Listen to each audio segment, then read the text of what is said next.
right there in the Old Testament, Jesus proves the resurrection exists. Now everybody watch, pay attention. He's talking to men, pay attention, watch, who do not believe in the resurrection. They do not believe in the afterlife. They don't believe in heaven or hell or glory. Why? Because they don't believe in anything outside of the first 5 books of Moses.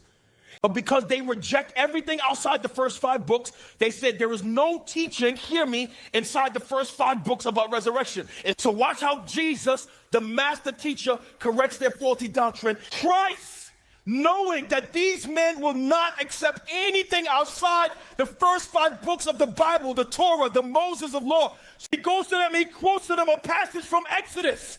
This is powerful. They said there's no teaching about the resurrection in the first 5 books. Jesus quotes to them a passage from Exodus, one of the first 5 books. And he quotes to them, watch this, since you only believe in Moses as authoritative, he quotes to them a passage when God had an encounter with Moses, and when God met Moses in the burning bush, God rolled up in Moses, and he said to him, Moses, I am the God of Abraham.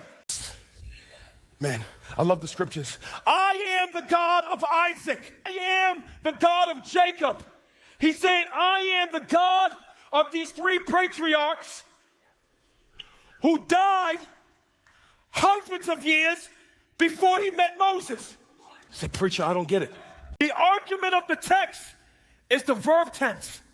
He did not say, I was the God of Abraham. He did not say, I was the God of Isaac. He did not say, I was the God of Jacob. Because when you say I was, you talk about people who are what?